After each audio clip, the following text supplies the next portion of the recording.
Well, today has been like a day of lead.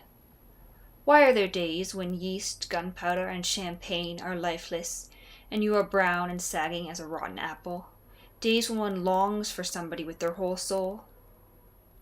Somebody that they never met or knew or saw. Somebody with no body or appearance, but with an enormous love and sympathy, who would not only give to you, but call out from you oceans of sweetness, and the lovely feel of giving it out with a lavish hand to someone who wanted it, giving it generously and unashamed.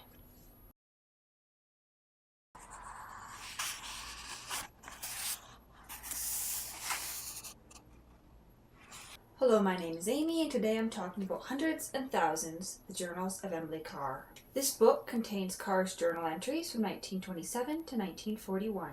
Carr was a Canadian artist from British Columbia, known for her landscape paintings and First Nations subject matter.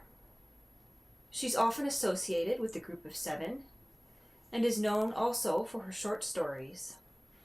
Emily Carr, as she portrays herself in these journals, is not how I imagined her.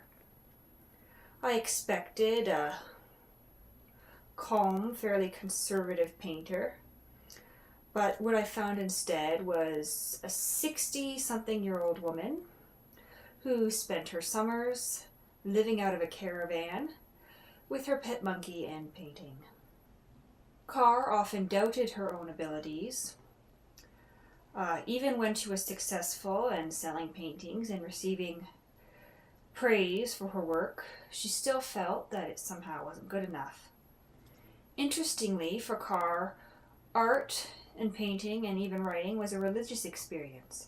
She felt that artists were closer to God when they were working. For Carr, art was a sort of communion with God.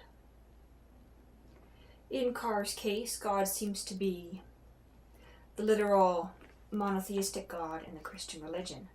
Although I do believe in Canadian literature at this time and in the art world, there was a sense that in creating something you were getting closer to God. Whether this God was the God of the Christian Bible, the life force.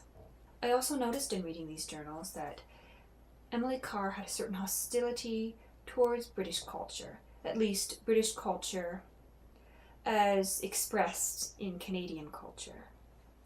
She was of the school of thought that Canada needed its own writing, its own painting, its own history. Although I picked up undertones of this throughout the journals, there is one particular passage that really cemented this perspective in my mind. Canada and her sons cry out for a hearing. But the people are blind and deaf, their souls are dead. Dominated by dead England and English traditions, they are decorating their tombstones while living things clamor to be fed. Hundreds and Thousands, the Journals of Emily Carr, by Emily Carr. Read some Canlit.